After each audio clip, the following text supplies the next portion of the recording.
I started receiving messages. You know how sometimes you get a text from an unknown number that just says, "Hi." I block them, but sooner or later that same hi pops up from another number, and I block that one. Well, this started out like that, only the first message wasn't hi. It was, "We are not dead." The Horror Eternal presents We Are Not Dead.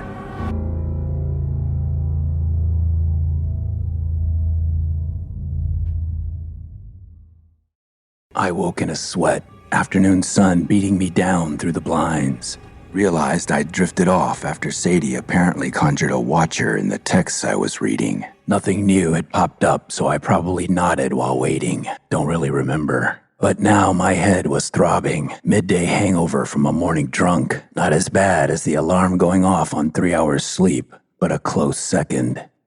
I rummaged around in the kitchen cabinet until I found the bottle of Tylenol. Swallowed 2 extra strength, turned up the blinds to keep the sun out, and moved to the chair on the other side of the room to get out of the heat. My show was paused on the "Are you still there?" screen. It was a question I couldn't fully answer myself. Episode 4, one of the ones I wrote. Don't even remember what happens in it. To me, it's the episode I was writing when Alma joined the theater group in Hollywood. The beginning of the end. Another text arrived. Opened it, ready to continue the story, only to find Mom on the banner. The message read, "Did you hear the noise where you are last night?" "Yeah. How was it back there?" I responded. It woke me up, scary at first, but after I got used to it, quite peaceful, was her reply. I didn't have an immediate response. With the messages from the future, I knew too much to say anything. God, the thought of those things showing up in a few years to haunt my poor mother.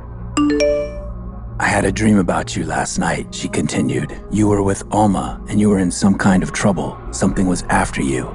Shit. That was pretty fucking scary to read, seeing as how I'd been with Alma the night before. My mom had always been extremely psychic or batshit crazy, depending how you looked at it. But this was... She wasn't done. Remember that movie, The Day of the Triffids? It felt like something like the things in that movie were after you. They were all over the place. I was trying to warn you, but I couldn't find you. Terrible feeling. Shit, double sticks. Definitely psychic. Disturbingly psychic. Don't remember that one.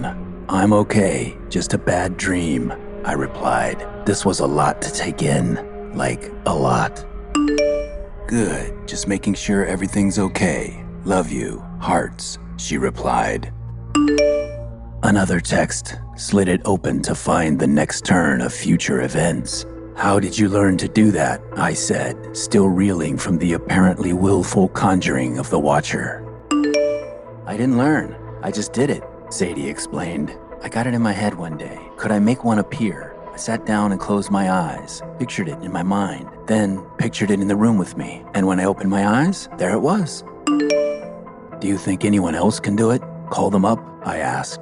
"Have you ever seen anyone else do it?" "I haven't. You're the only person I've told. But you could always be the first." "First? First what?" I asked. "The first one I see, call them up," she smirked. "Oh no way I couldn't," I responded, a creeped out quiver at my spine. "Why not?" she pressed. "Why not? Because I don't want those things in my mind, that's why," I said, maybe a little too loudly. "There's that pussy talking again. Hate to break it to you, they're already there," Sadie said, her eyes penetrating mine. "You said you've heard the voices." "Yeah, I see what you mean, but I don't want to think about it," I said. "Come on, just try." Sadie pressed me. I stared at her face, arched eyebrows and cursed smile daring me. "So I just close my eyes and think about them," I said, defenses wavering. "Sort of. Think about them, focus, and you'll see that they're always right there on the edge of your consciousness. When you make that connection, visualize where you want them to appear and invite them in. See yourself as a beacon, calling out, calling them to you," she explained. "A beacon, right," I said, unable to disguise my sarcasm. I really wasn't up for it, but I felt the pressure if I wanted things to go in the right direction with Sadie. The power she'd just exhibited should have sent me running out of the restaurant like Lot's wife from Sodom and Gomorrah, but I felt myself compelled by Sadie's goading attitude.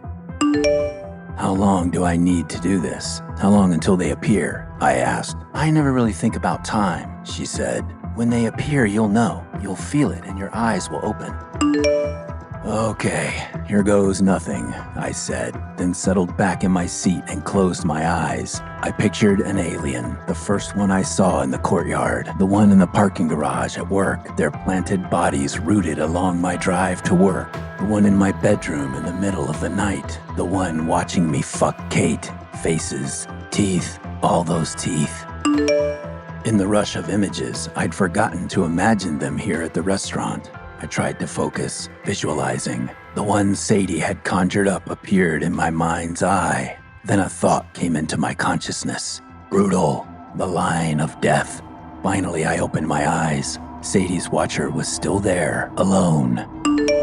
The disappointment on Sadie's face glared back. I think I made contact, but it was the one that's already here, I said. I heard them, the words in my head. What were they? She questioned. Sounded like brutal, the line of death, I explained.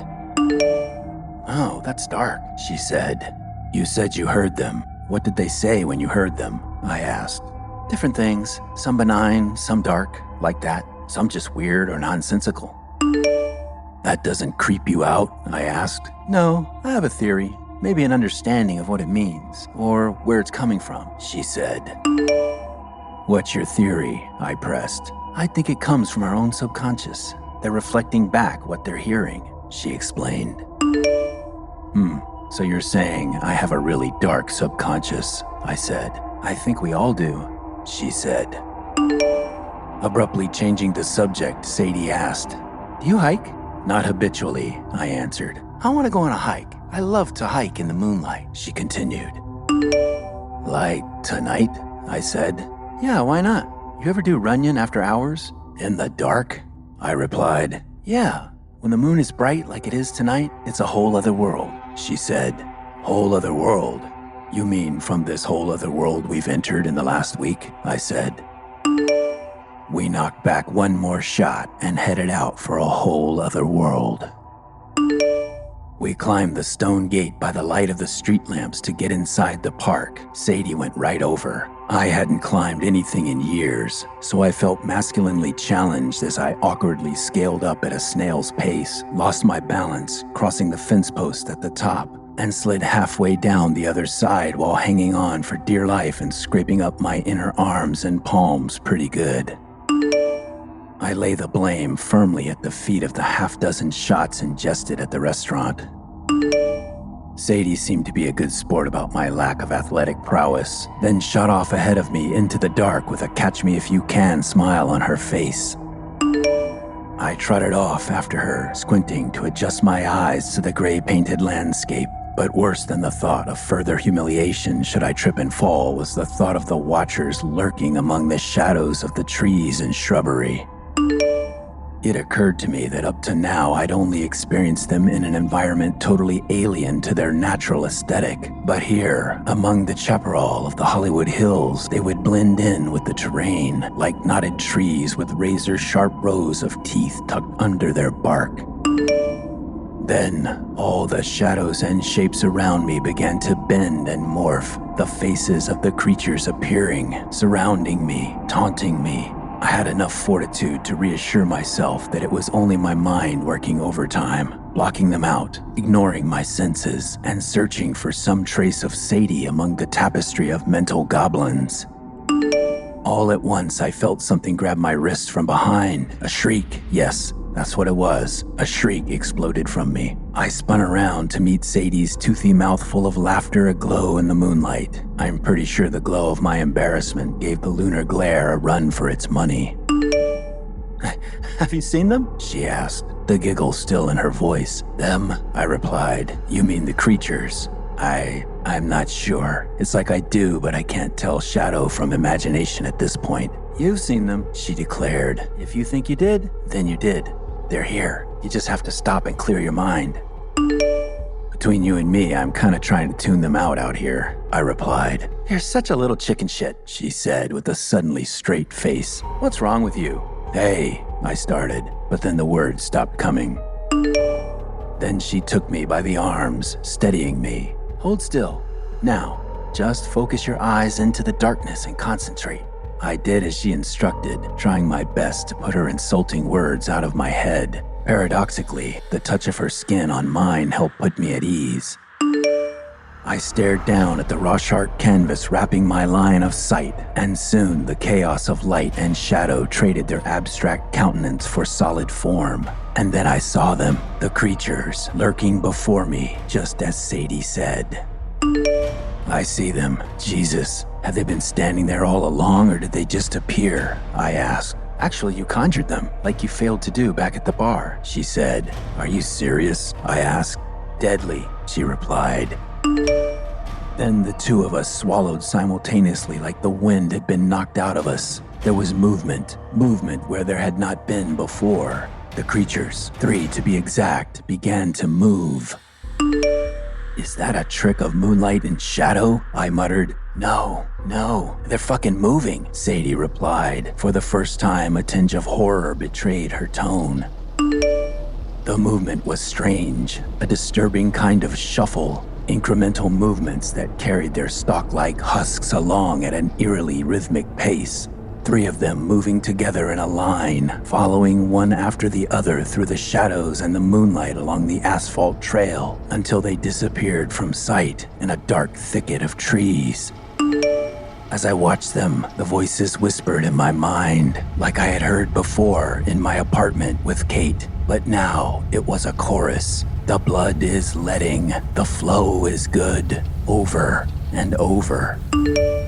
Neither of us moved, spoke, or took a single breath through the whole event. It was dreamlike. Time seemed to slow down. Then Sadie lit up. I could see the mischievous glow on her face through the darkness. What are we standing here for? Let's go. Let's follow them. Follow? I started, then stopped myself. I reached out and grabbed Sadie's arm as she began to bound forward. Her face flashed palpable anger as my grip cut her momentum short. Did you hear them? In your head, did they speak to you? I asked. Yeah, why? She said. You did too, right? Or you wouldn't be asking. What did they say? I asked. They said, don't be a pussy like your date. Come party with us. I let go of her arm, suddenly conscious that I held on too tight. Her stare goaded me with the help of a defiant smirk and shot off in a brisk half-step in the direction of the creatures.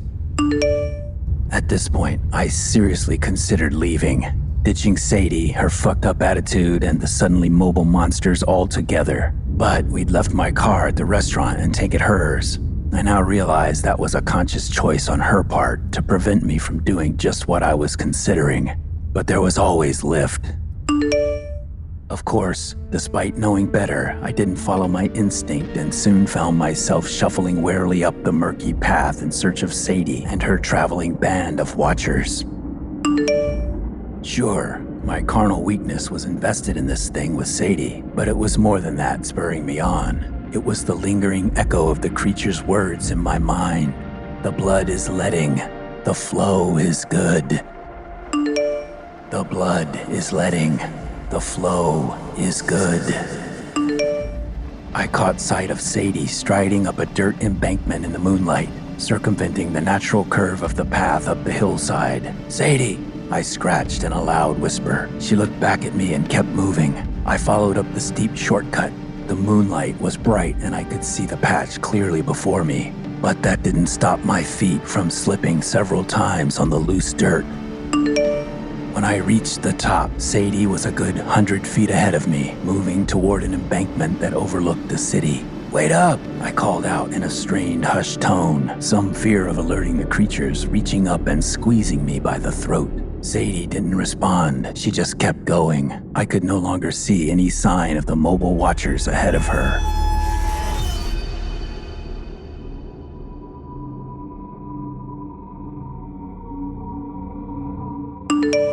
Considering the events to follow, this may be a good point to tell you a little bit about myself. It occurs to me that I've spent my time relating the events transpiring in the world around me without giving any details about myself.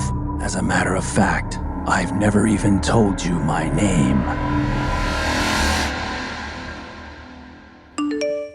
There are many kinds of horror stories. Some tell of foreboding creatures with rows of razor-sharp teeth. But sometimes the most terrifying monsters are the ones that look like us and act like us on the outside, but are most certainly not like us on the inside. The ones without a soul. The ones with the rage behind their eyes. My name is Xavier. I mentioned before that I hadn't been on the dating sites in a while, since I'd had a bad situation with a girl named Sylvia. Well, to be clear, Sylvia was my wife. A few years earlier, we'd met on the same site I'd used to meet Kate and Sadie. The bad situation? Well, it's a long story, but the short answer is our entire relationship. It ignited the moment we laid eyes on each other. I'd sent a coy message to her profile on the dating site, and to my surprise, sans any small talk, she invited me to meet up for drinks at an appropriately stylish dive bar in downtown LA. She was very to the point, or more precisely, as I would come to know, impatient. In all, we were together 2.5 years. After that first meeting, we threw ourselves into each other. Within a month, she had left her apartment and moved in with me, and for the first 4 or 5 months, she was nothing but wonderful, kind, loving, and supportive. I say that, but the mind plays tricks, ignoring the strokes that don't fit the picture you so desperately want to paint of your new partner.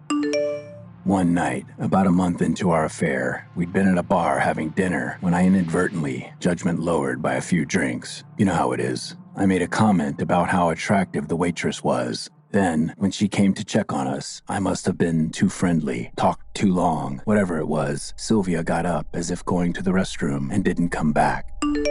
It took me a good half hour to realize she'd skipped out. I paid the bill and headed home. She never answered my texts, but I knew I'd find her there. When I walked in, there she was, as expected, with fire in her eyes. I'd worn my vintage New Order t-shirt, something I'd had since high school. She, of course, knew its value to me. Exploding in a banshee's wail, her bare hands dug her nails into my shirt and began to tug and rip the fabric apart until the shirt hung in pieces at my waist, my skin chafed and bleeding where the nails had torn through. Then, all at once, she became aware of what she'd done, and that fire in her eyes instantly turned to fear. Fear of what she'd exposed. Fear I would reject her after seeing the monster that lay waiting inside that tortured mind. And in that moment, that was exactly my thought. I calmly told her to gather her things and leave. She suddenly threw her arms around me and squeezed, burying her head in my chest and telling me she was sorry over and over. "I'll buy you another shirt," she promised. I never received a new shirt. From that night forward, the creature behind those eyes, the rage, became a constant presence in our relationship, appearing at a moment's notice, summoned by the slightest irritation, disagreement, or worst of all, the result of some argument she'd clearly been having in her head, words I never heard, so that the attacks appeared completely irrational.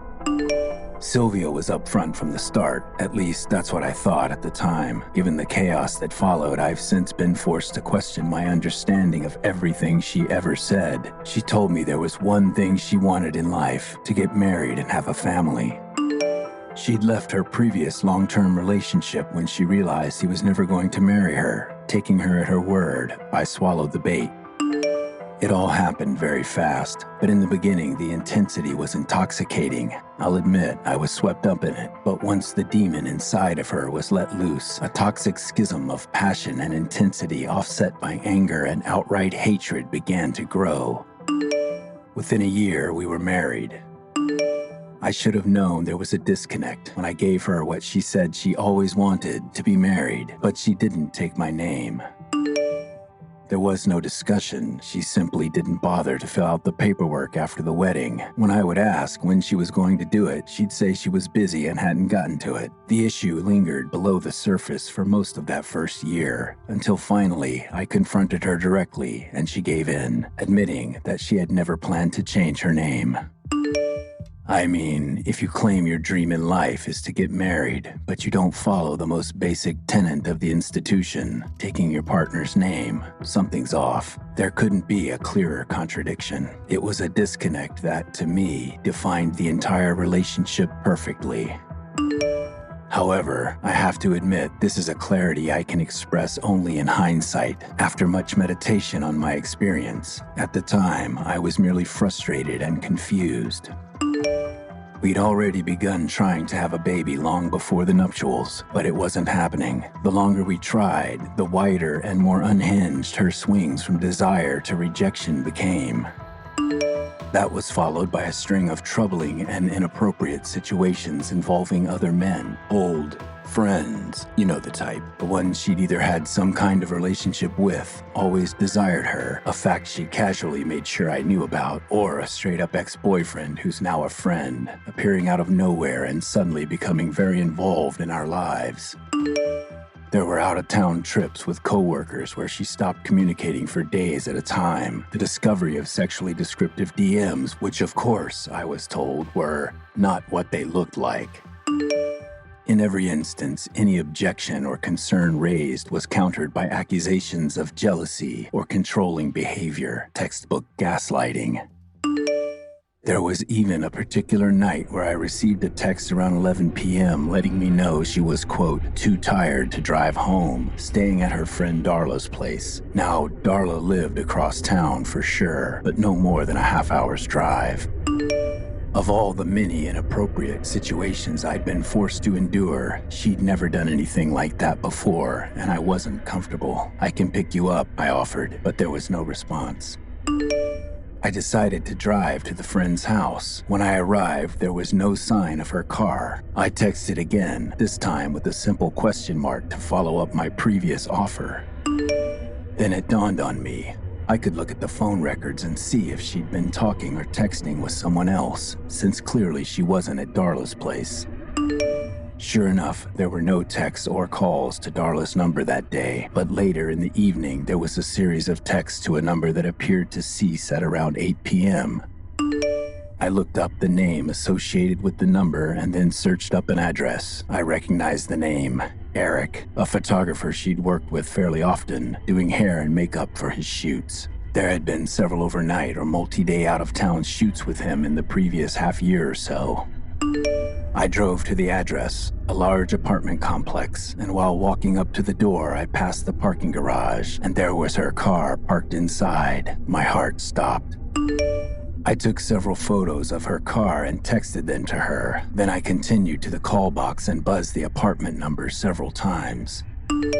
After a few minutes, Eric answered. I told him who I was and I wanted to speak to Sylvia. He gave me a dull, "Hold on," then his speaker squawked off. About a minute later, he squawked back on. "She's coming down," he said. Sylvia and Eric came out of the elevator into the parking garage. The motherfucker had the nerve to escort her. "This is it, Sylvia. I just wanted you to know. I see you," I proclaimed. "Xavier," Eric started, but I turned and went straight to my car. As I sped off, I saw Sylvia's headlights turn out of the garage and onto the street behind me. I caught a red light at the next intersection, and Sylvia raced up alongside me. "Xavier!" she called out from her window. Even then, I was a sucker for those eyes. They pierced me with regret, and I rolled down my window. "I'm sorry. Will you talk to me?" "What's to talk about?" I said. "Am I not seeing what I'm seeing? It's not what it looks like." The usual defiance, the fire and anger behind those eyes was replaced with the hollow weight of regret, something I'd not seen before. I was disarmed. "I fucked up, okay? I'm sorry. I went over to hang out with Eric for a bit and we had some drinks. I guess I had too much and I started throwing up.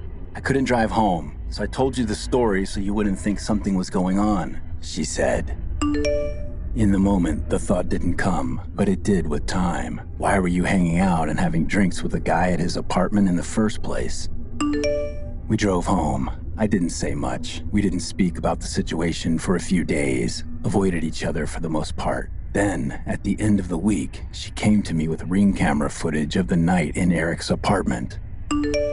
Apparently, this guy recorded everything that went on in his apartment, maybe for his own protection, since he was a photographer and was often alone with models. I don't know, but there was the footage. Sylvia fast-forwarded through the entire evening so I could see everything that happened, or didn't happen.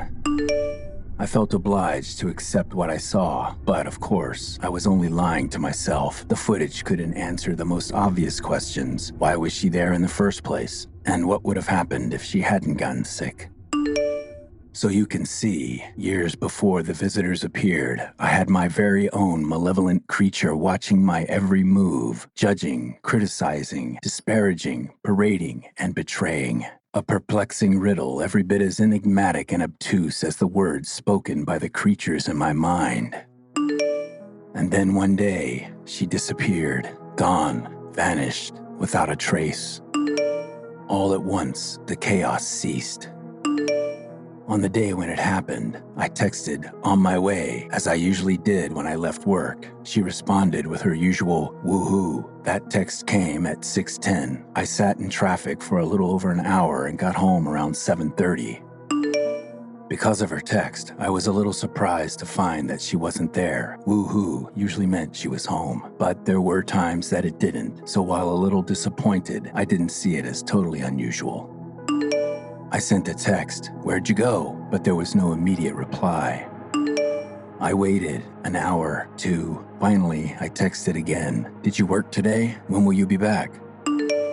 A word of explanation here. While my mission is to communicate these future events, I have been instructed as to the dangers of giving away my identity, as anyone I communicate with in the past could conceivably track me down and alter the course of future events, perhaps preventing these messages from ever being sent.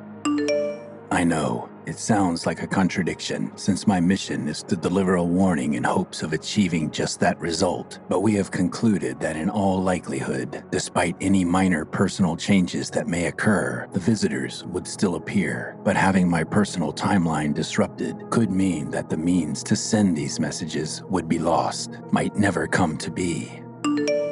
As a result, I must keep the details of my story relatively vague as the events that transpired cross into an area of public record. You'll understand then why my story paints a somewhat simplistic and one might say one-sided picture, as my ex has no means to dispute these statements. You may read this as nothing more than the words of a bitter ex-husband. Bitter, I suppose, but I'll do you one better. Abandoned. Several more hours passed and there was no response. I texted her mother, with whom she maintained only a distant relationship, and a couple of friends whose numbers I had. None of them had heard from her or knew anything about where she might be. I searched our phone records to see who she might have been communicating with, but aside from the text received from me at 6 p.m. and her response shortly after, she'd only texted with one other number earlier that morning, no phone calls for several days prior. I called her number multiple times as the hours ticked by. No answer, straight to voicemail. Finally, I went to my car and drove around looking for her. I drove past some of her friends' houses and apartments. I drove past Eric's place. No sign of her car anywhere. It was past midnight. My mind was racing with worry. I began to formulate a text. Something in me felt self-conscious, defensive about showing my concern, a state of mind brought about by the erratic nature of her past actions. As my fingers hit the keys, a flash of anger rose up in my words. "Where the fuck are you? You can't even let me know you're okay? You are a completely fucked up excuse for a human being. No. That's too kind. You aren't even human." I shot it off and then followed up with, "Don't come back."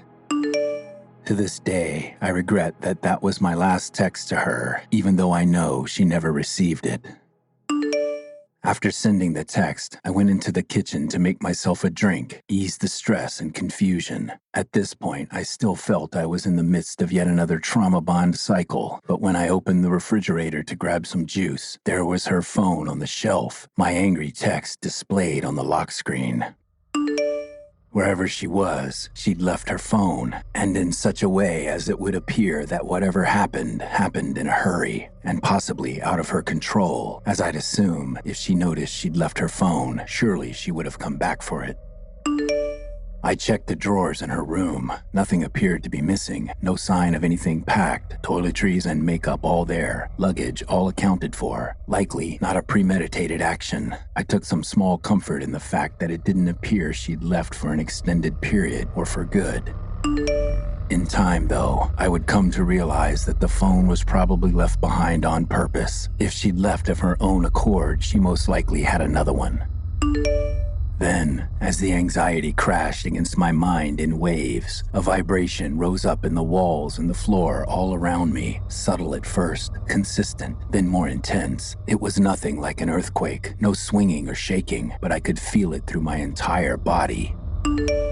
It was strangely calming. My heightened state of awareness, senses panicked, alert, under the stress of the situation, were suddenly eased, like my nerves had synced up with the phenomenon. Then suddenly the frequency jolted up, rippling through me in a burst of ecstasy, like my consciousness was momentarily opened and everything just made sense. I went to the front door and looked out. The waves were moving through everything. The other tenants started coming out of their apartments. People I'd avoided eye contact with for years, much less traded pleasantries, all of us sharing desperate looks, hungry for reassurance. Then there was a piercing sound, shrill at first before settling into a long-held tone, like the sound of a giant trumpet echoing through all of existence. This was the night of the sound heard all around the world I described early on in these messages. It heralded a new era, a new world, but my world had already been permanently changed by a different kind of apocalypse. The world I knew, for better or worse, was already gone. As I listened, I looked to the skies. There were no stars, but it was not a blackness of the night. It was the blackness of the soul, the blackness of a world without a heaven, a world abandoned by its God.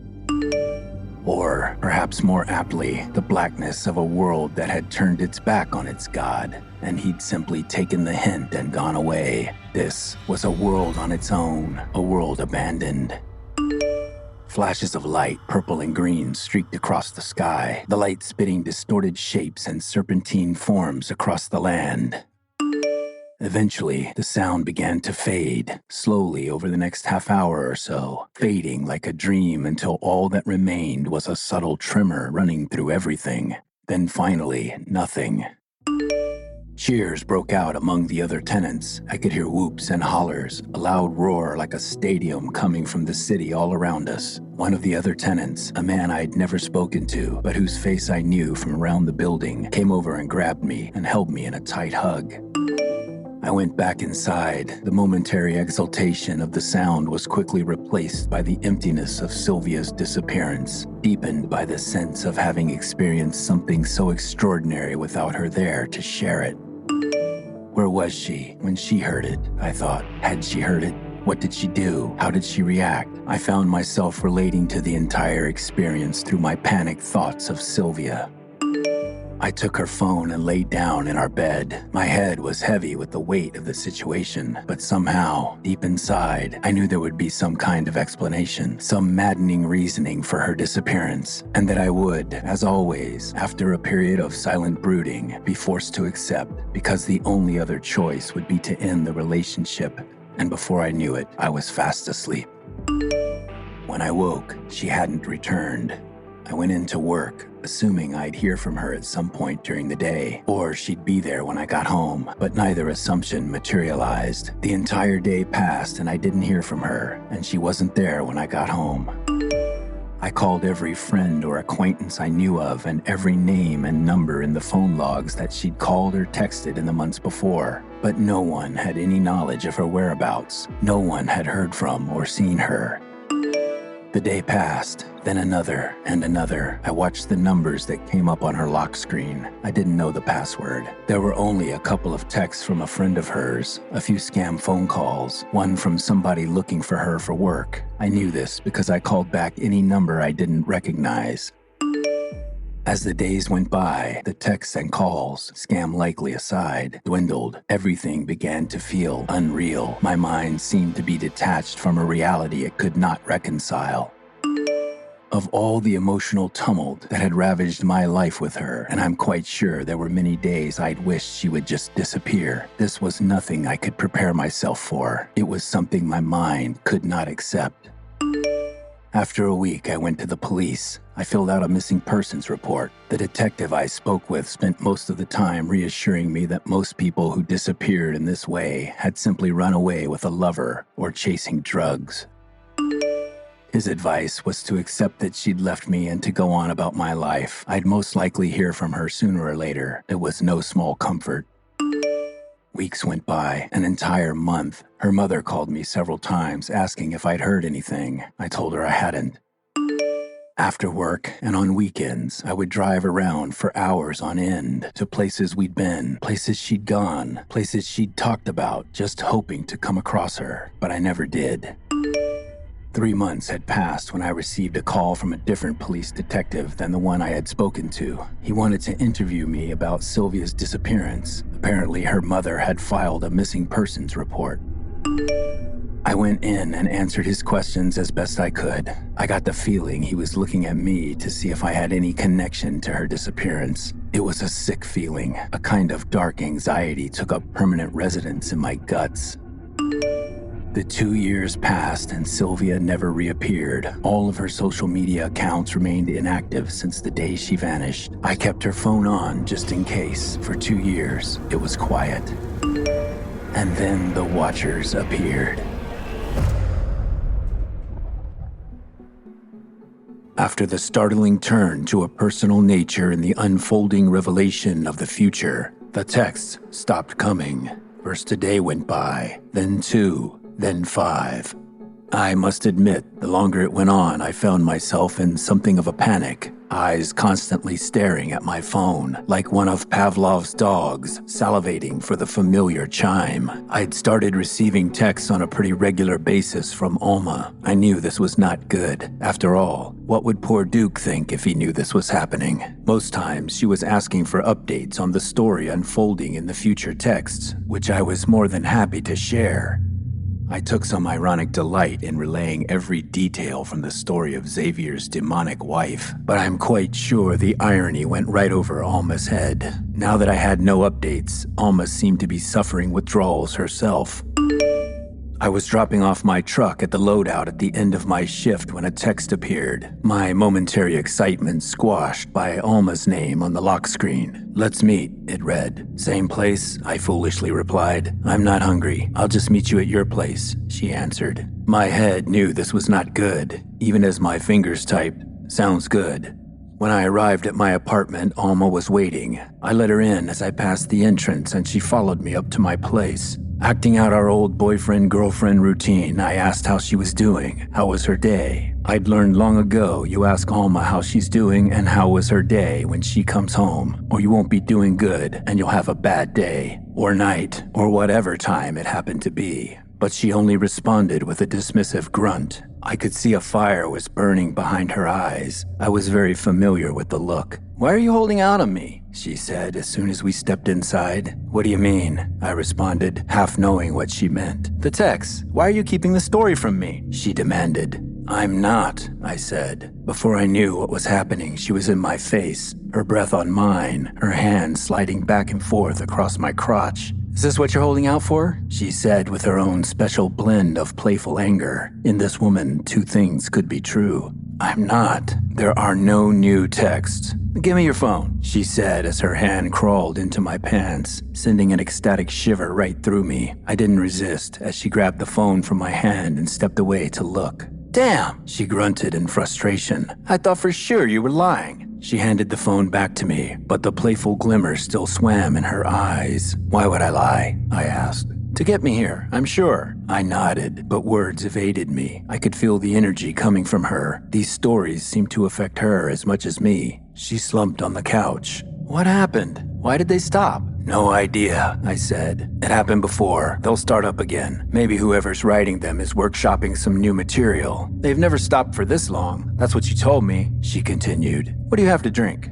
Yeah, never this long. I did say that. Whiskey, Dr. Pepper, and 7-Up. What was the last thing he said? Whiskey, you have ice? Yeah. He just said that Sylvia never returned, and 2 years later the creatures appeared. And the other one, what was her name? The one in the hills? I handed Alma her drink. Sadie. As I moved to take a seat across from her, Alma's hand grabbed my wrist and pulled me down to sit beside her. Sadie, right. What happened to her?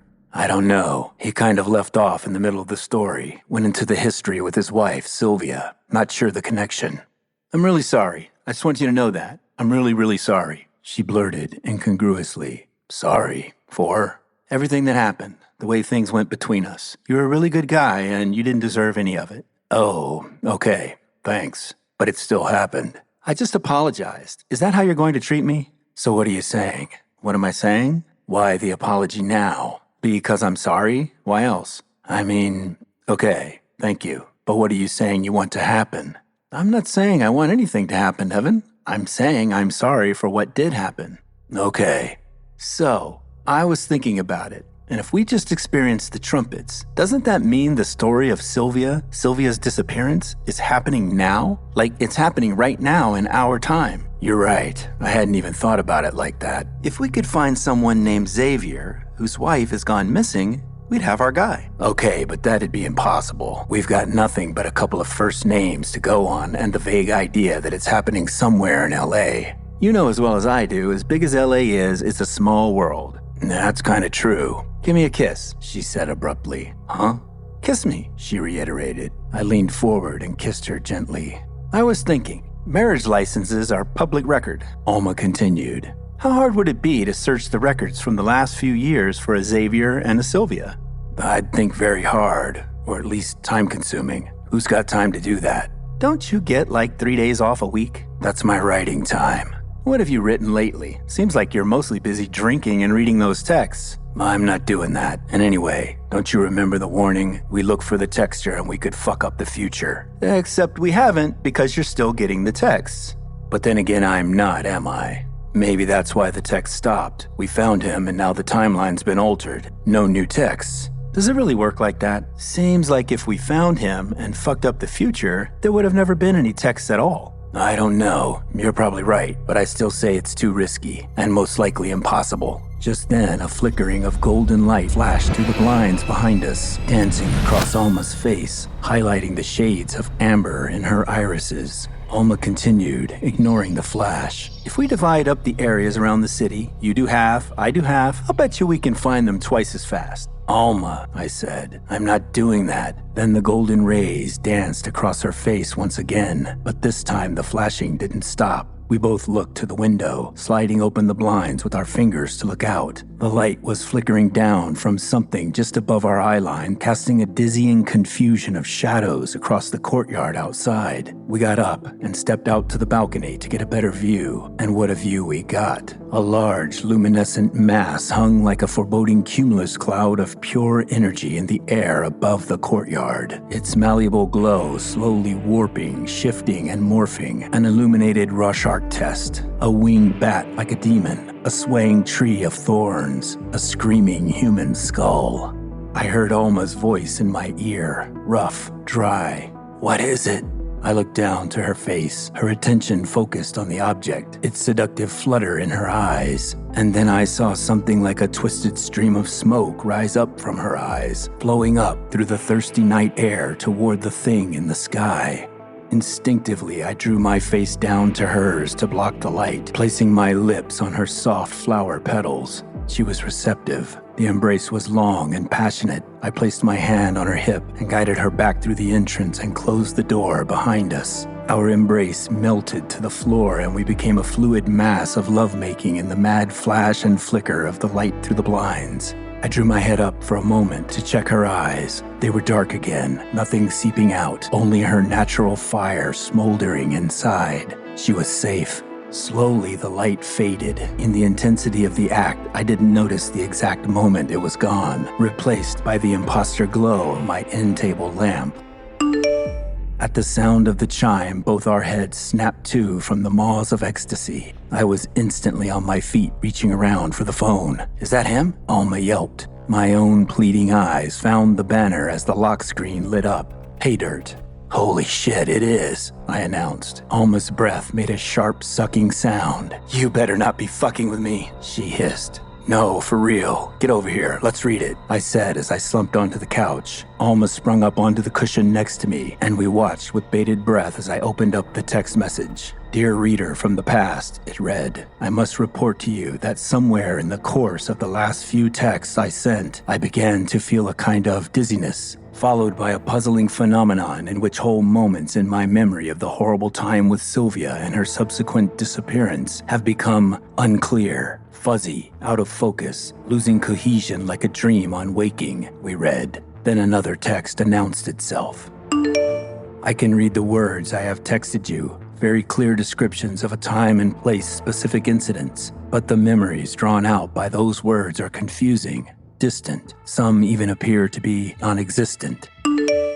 It's unclear to me if I would even be aware had I not decided to tell the story. I'm unsure if I'm just unwell. There are viruses, aliens, strange, with effects on the mind and body never seen before, that have been running through the population in my time, or if something is truly wrong. But I must impress upon you once more the importance of not trying to locate my identity or whereabouts in your time, as it could have disastrous implications to what we are trying to achieve here. Previously, I hadn't thought it through to this extent, but you should also take care that a threat may seek you out. After all, if you are receiving these texts, it's entirely possible someone else, a bad actor, could be as well, feeding information back in time to thwart my efforts. Be on your guard. Protect yourself at all costs. Alma and I looked up from the screen and stared at each other in disbelief. Fucking goddamn hell, that's weird, I said. Weird as fuck, Alma added. This whole night has been a real mindfuck, I said. Yeah, like how did I end up naked on your couch? What do you mean? I asked, confused and concerned. No, I mean, I know how I ended up naked. I just mean, how did it come to this? Everything is just so bizarre. Well, I hope the message has discouraged you from looking for the author, I said. What? He said there's sickness. You think my talking about it had an instant effect on the future or something? No, but who's to say you don't go ahead and act on it, and we're literally seeing the effects come through the messages, I said. That's hella coincidental, don't you think? Coincidence happens, I stated. Please, drop that idea, okay? I'll think about it, Alma said as she stood up from the couch and began gathering her clothes from the floor. Did you hear the voices while we were looking at the object?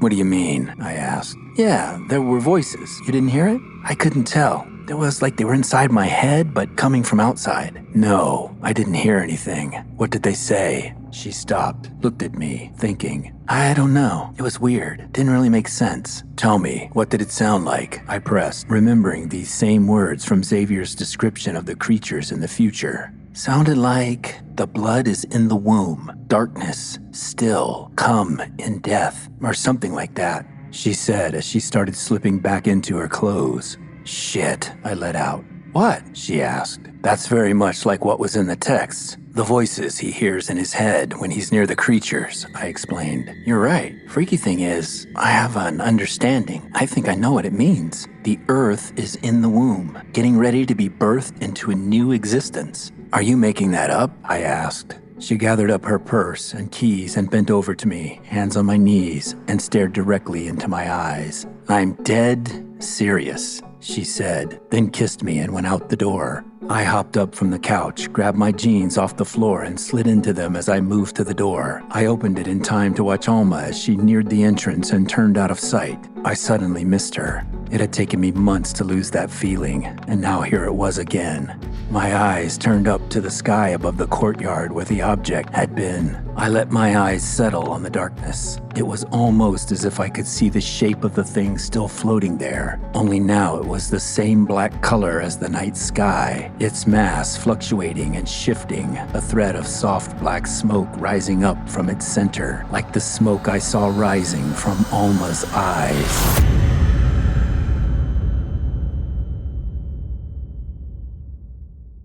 Once again, the text stopped coming. Another week went by and nothing. Alma anxiously checking in 24/7. I'd just come in from a grueling day outrunning the clock when another text arrived, Alma's name on the banner. Are you sure you aren't holding out on me so I'll come back to your place and fuck you again? Promise, I responded. About that. That was the last time. I shouldn't have done it. You understand. I'd be lying if I said I wasn't wrestling with disappointment as I typed, understood. Also, I have an idea. Since you aren't getting any more texts, why don't you take the ones you have and turn them into a podcast? Stake that IP, dude. You can just continue the story where it left off. You're a writer, for fuck's sake. Write. I thought about it. Not a bad idea. I'll think about it, I sent back. Double hearts and a pencil emoji. I grabbed the 7-Up from the fridge, dumped a nice dose of whiskey in, and took a healthy mouthful, the alcohol rush washing out the tension from every nerve in my body. Then I flopped down at my desk and wiggled the mouse to bring the computer screen to life. As I did every night since the texting began, I went on the UFO, UAP, paranormal forums where I'd left messages asking if anyone out there was having a similar experience with these purported messages from the future. As usual, there were no responses until I opened Reddit and found a DM dated 6 hours prior from user u/Rhea_Lamia. I am in possession of a phone sending me messages like the ones you described. DM me. Naturally, I was skeptical, but no harm in responding. Don't take offense, but I have to ask a question to be sure you're for real. What appears on the Earth in about 2 years from now? I sent off the message and moved on to some other forums where I found the usual no responses to my posts. Checked back on Reddit, but no reply. I figured it wouldn't be anytime soon, if ever, so I clicked out and dragged myself to the bedroom. Woke the next morning with a renewed sense of purpose. I'd thought about what Alma said, and she was right. I could do something with these messages. Maybe a podcast would be the way to have an impact on a larger scale that might prevent the events of the future from happening, or at least prepare us, give us a fighting chance. Or maybe a sweet streaming series or a movie deal. It was my day off from work, so I hit my desk and began organizing and transcribing the messages.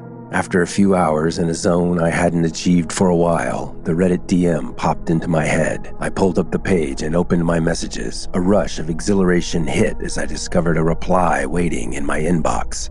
I opened it and read the single-word answer: Watchers. My excited rush turned to cold fear, like the trumpets heard round the world and the thing in the sky the night before. This was all too real. Incredible, I replied. How can we connect? I hit send and looked around the room. I couldn't tell you why, but suddenly everything felt empty. A heavy weight came over me, a sadness. I recognized it. It was familiar. It was the feeling that had hung over me for months after Alma left, filling every space I inhabited. Here at home, work, driving in my car, the grocery store. Everywhere was her ghost. Everywhere was a signpost to the empty space she'd left behind. I don't know if it had ever gone away, to be honest, more than I'd simply gotten used to this feeling. And now, seeing her, touching her, making love, was like ripping the scab off a wound. I was bleeding again. The blood between us, made possibly all the worse by her casual attitude toward me, making it perfectly clear that in her world there was no ghost of me to haunt her, that I am merely an object, something to be used as suits her whims. If only I could find it in myself to hate her for it. My eyes darted to the lock screen on my phone as the text chime rang, always looking for the next communique from tomorrow.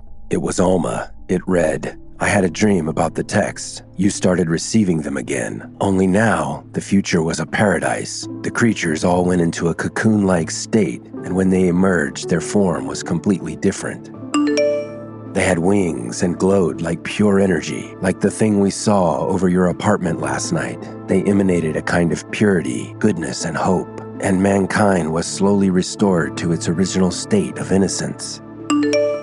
Kindness and goodwill spread across the globe, and slowly the world changed. Wars stopped, people helped each other, hate evaporated, and equality among people took hold. Governments disbanded, replaced by cooperation and goodwill. There was no more hunger.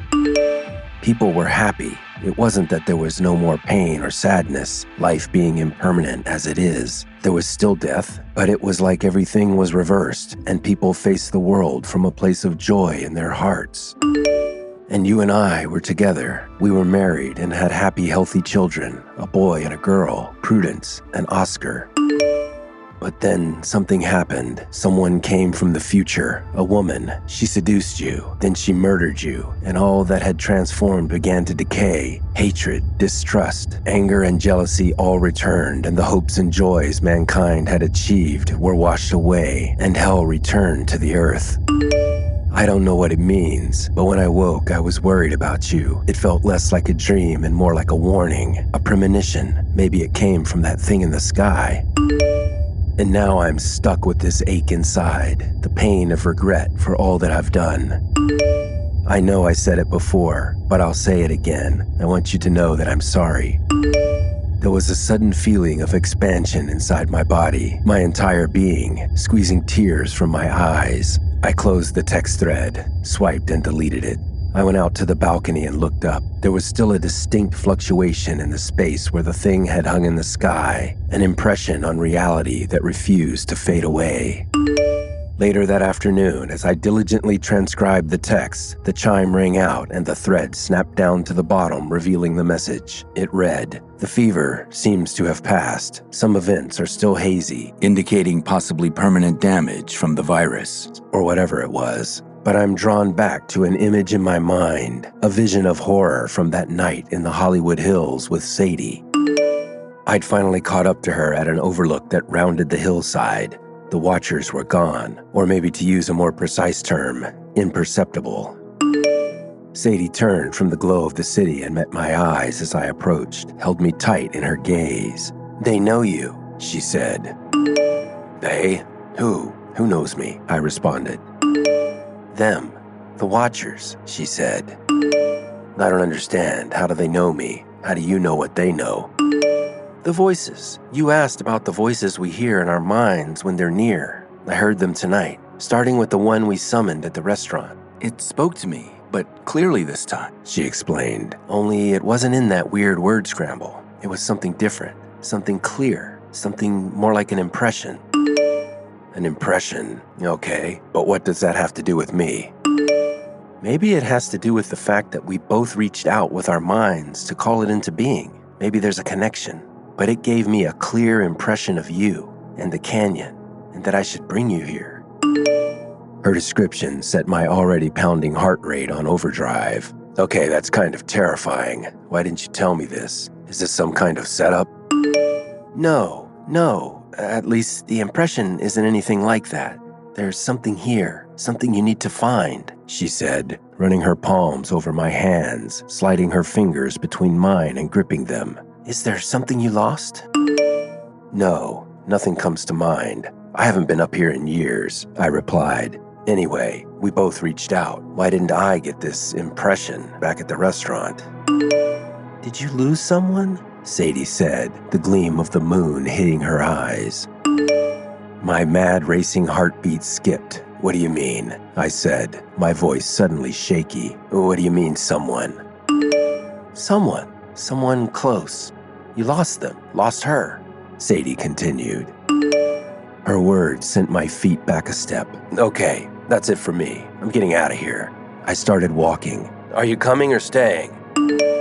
I didn't look back for an answer. I was determined, but then suddenly the shadows began to move and sway, and the creatures were all around. On the hillside, under the trees, along a rocky path. They weren't impeding me, just watching, swaying like trees in the wind, appeared to be simply making their presence known.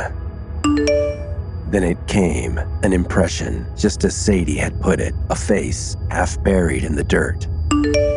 I stopped in my tracks. Sadie's cold hand took my arm from behind. "You feel it? You see it, right?" "It's a sick joke. I told you they're cruel. Demons dining on our fears," I forced out, lungs tight under the sudden pressure in my chest. Sadie spoke quietly. "Why cruel? Maybe they saw your pain, felt your pain, and wanted to help."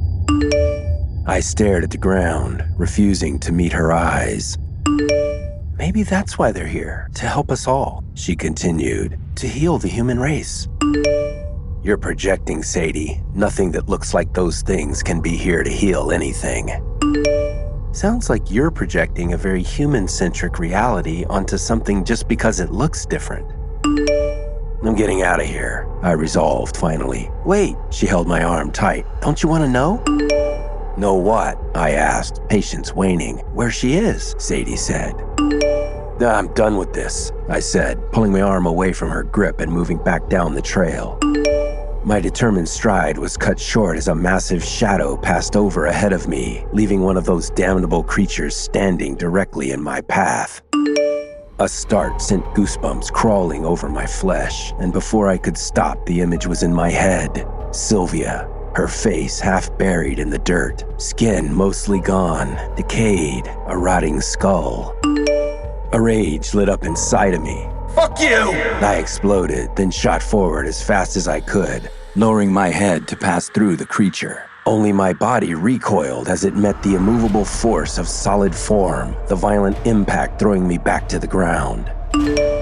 I spit dust and sat up, my eyes wide, a new kind of horror gripping me inside. I must admit there was a sense of safety in the knowledge that the creatures were not corporal in the way that we are. It allowed for some sense of security, some hope that these things weren't real, just some kind of projection, a mass hallucination.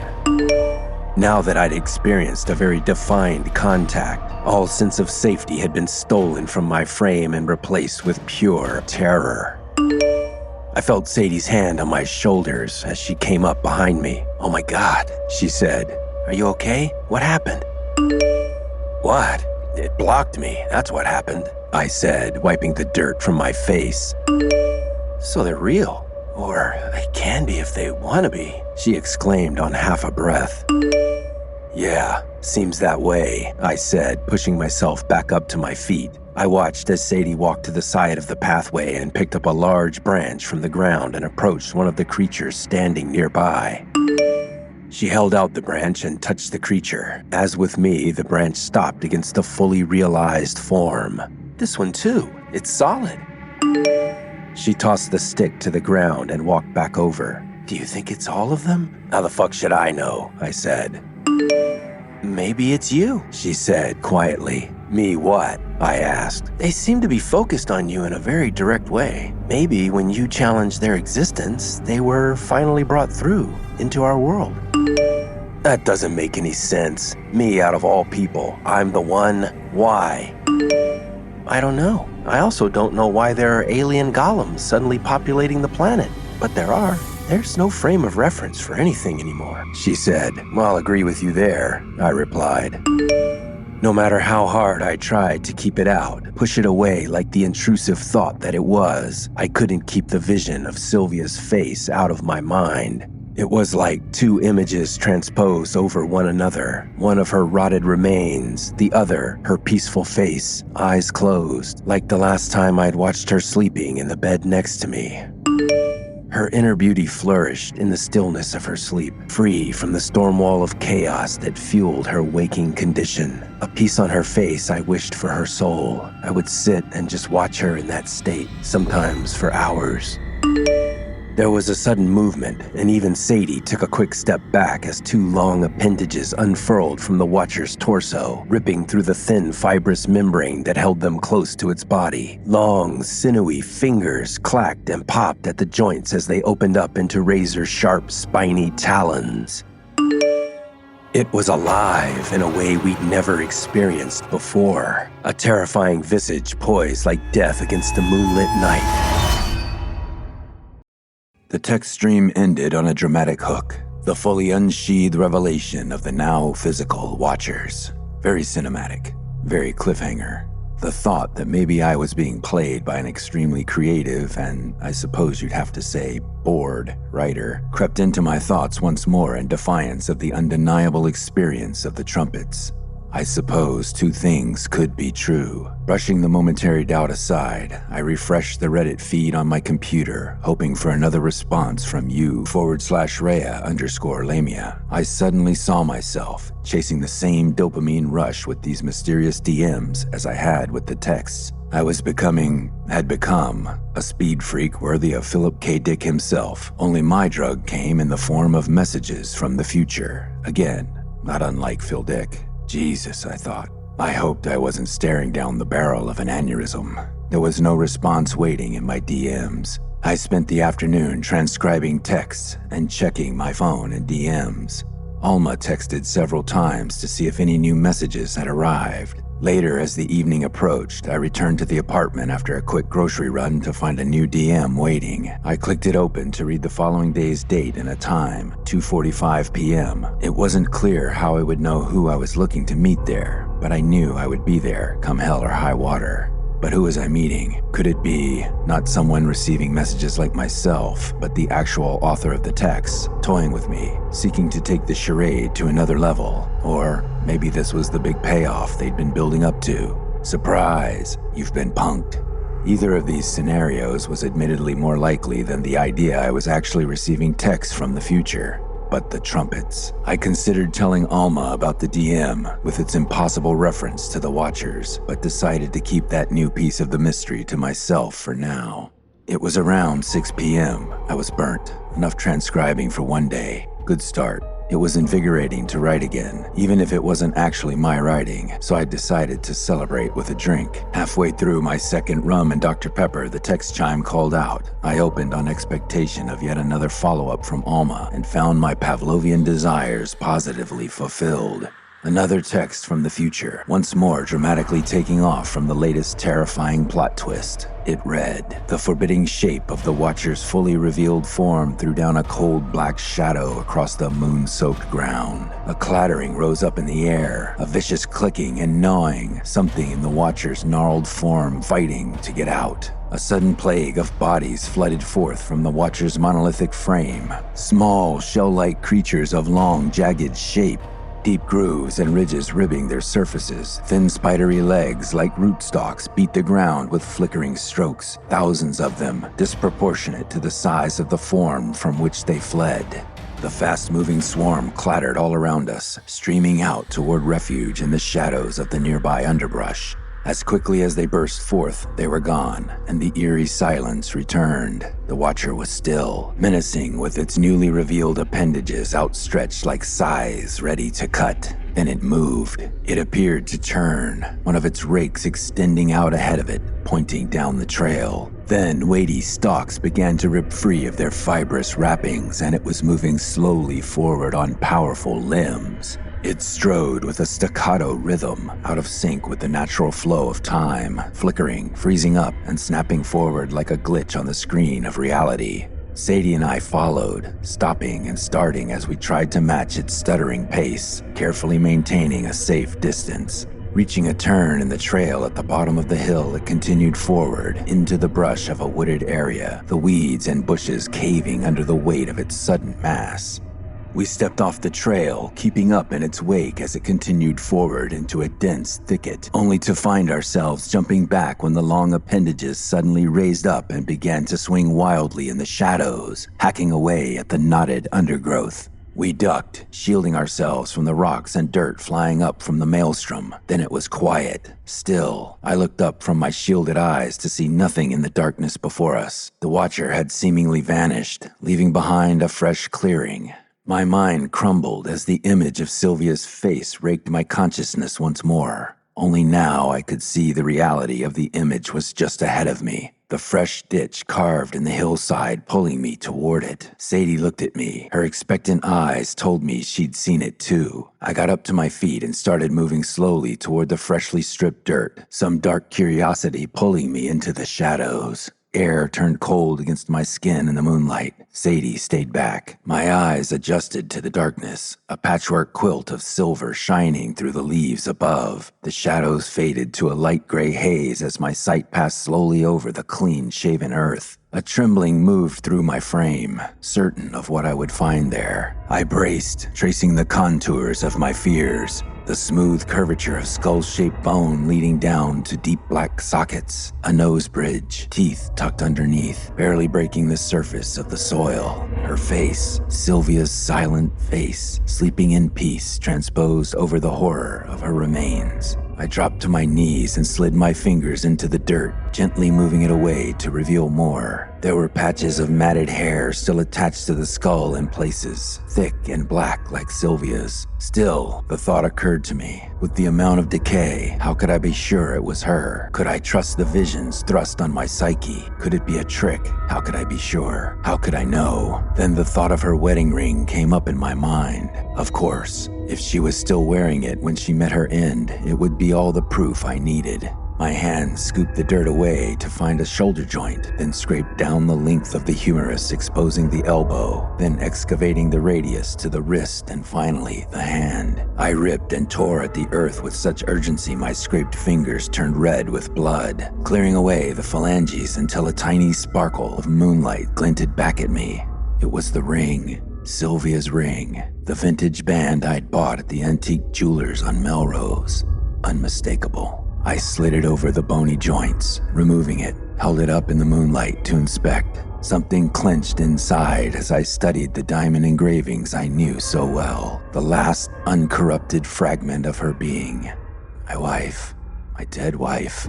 I lurched with a sudden fright as Sadie moved past me to the edge of the clearing. She was rustling through the brush. "I saw something over here. Did you see it?" I responded, choking on the knot in my gut. "No, it's her." Sadie stood and turned to face me, holding up a large curved object, sleek yet grooved. I thought maybe a fallen branch until the gleam of the moon caught its surface, reflecting like a blade.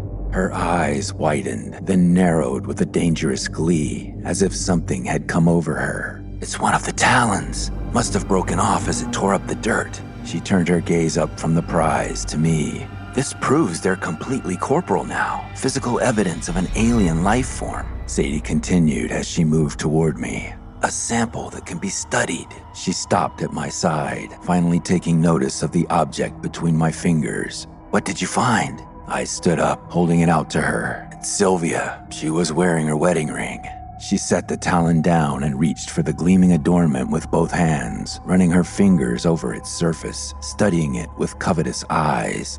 "I'm so sorry, Xavier," she said, then placed the band between two fingers and gently pulled it out of mine, drawing it close to examine. A sudden flame in her eye, a noticeable shift in attitude, a sudden rush of anxious pangs washed over me. "Can I said, reaching my open palm under her fingers. "I don't want to lose it." Then she spoke, her voice suddenly trance-like. "Can you hear? It's speaking to us." I hesitated, confused. "Who's speaking? The Watcher?" "No," she said. "The ring." "The what?" I said, feeling more uncomfortable at each word. Sadie continued. "You heard me. The ring. She's still there. She's speaking through it." I took one side of the band in my fingers. "Can I have that back, please? You're making me nervous." Sadie's forehead furrowed. The flames in her eyes burned me with the madness of recognition. Sylvia's long-lost visage of madness. Then she spoke. "Murder in the Union, hate in the veil, make the blood run." That's what she says, Xavier. Don't you hear it? Hear her words? My mind was silent, no words. But a primitive fear was rising inside. Then Sadie yanked the ring away from me, opened her mouth and shoved it inside and began to chew. A scream erupted from me. "No! Stop!" Cold cracks and pops reverberated from her clenched jaw, teeth against platinum, grinding. Instinct jammed my fingers into her mouth. A sudden crushing pain followed, teeth on bone, burning through my nerves, exploding. My fist reacted, a smashing blow to the upper bridge of her nose and forehead. She fell backwards into the dirt. The crunching didn't stop. I straddled her body in a frenzy, struggling to grip her jaws by the snapping teeth. She grunted and roared in defiance, clenching. Blood flowed, black in the pale light splashing from my fingers across her animal face. I shoved against the pressure, jamming my entire palm into her mandible vise, forcing it open, brutally filling it up. My fingers poked and gashed, feeling for the ring inside. She gagged and thrashed, gasping for air but finding none under the weight of my embedded paw. Then a convulsion, stomach juices pumping up from below, burning against my fingers. I felt the hard object inside, but couldn't get a grip. Her body suddenly lurched beneath me, and a lightning strike of pain tore through my upper shoulder and into my neck. I reeled, and she bucked me off. My teeth met the dirt below. I grabbed at the pain, felt the warmth of thick blood, looked up to see Sadie struggling to pull herself up as she gasped desperately for oxygen, the razor-sharp Watcher's talon in her hands. She raised the wayward appendage up over her head, bloody mouth and teeth snarling like an animal as she grunted, "Make the blood run!" I swung my shoulder around as the pincer came slashing down, grazing against it, deflecting the blow with a numbing scrape that claimed a bloody swath of my shirt. I rolled over and pushed up to my knees, eyes searching for Sadie in the dust and confusion. A sudden glint from out of the dusty shadows and another blow came against my forearm and glanced off my hip, raking a tribute of flesh and fabric. I leapt up into a stride to put some distance between myself and Sadie, pivoted back to see her almost on me with another flailing blow. This time I threw up my hands to catch hers as she drew down on me. I raised my voice, screaming into the blank rage burning on her face. "Sadie, stop!" Her mouth opened and snapped at me with a primitive savagery. I twisted my grip on her arms to force the blade free, but she held on and her legs tripped over one another, buckling to the knees. I felt her weight go down and I let go. At once I became aware of the chorus in my head. "Make the blood run." It had been there all along, a distant echo. Then Sadie repeated out loud in unison with the voices in my head. "Make the blood run." Sadie paced, spitting blood, holding her weapon at the ready. Then she gritted her teeth and poked something out between their ivory grip. Moonlight glinted off the diamond mounting of the ring, taunting, defiant. She growled between her clenched maw. "Come and get it, Xavier. Take my ring from this bitch. Or are you too much of a pussy? You always were a pussy." My breath became heated, scalding my throat dry. "Sadie, what are you doing? Why are you saying this?" She lashed back. "That's why I went away, hun. That's why I ended up in the ground. It's all your fault, and deep down you know it, because you were too much of a pussy." Her words lit a blinding spark in my head, launching me headlong at her. She swang. I ducked and struck her torso, knocking her back into the dirt, my weight crashing down on top of her. I felt her legs kicking hard against me, rocks flying as I reached out, feeling for her arm, hand, anything that might swing the scythe. Found one, clenched her wrist, pulled myself up, spotted the other, the one with the blade, and slammed my hand down on the wrist against the hard earth beneath us. She kicked and growled from still gritted teeth, but the ring was no longer held in their clench. I gripped hard, trying to steady her, pushing the alien voices aside in my head as I spoke, now sternly but calm. "Sadie, don't listen to them. You can block them out. I hear them too, but I'm telling you now, you can force them out." Her chest heaved, and she spit up into my face, a hard object striking just below my left eye and falling into the dirt. I saw the glint and reached for it. The ring. Then Sadie swung her body over and I went down as I clasped the errant band. The talon slammed against me, a grazing indirect blow, and Sadie sprung up, backing away. Holding the ring tight in my hand, I pulled myself up to face her. Then I felt a powerful vibration cut through me and turned to see a row of watchers. I continued around to see that they were surrounding us on all sides, their bodies seeming to emit an unearthly vibration that sounded like a dirge in the suddenly quiet air. A terror rose up inside. I fixed my eyes back on Sadie in the stark shadows of the dry moonlight and met another face staring back. Sylvia, my long-lost love in the flesh.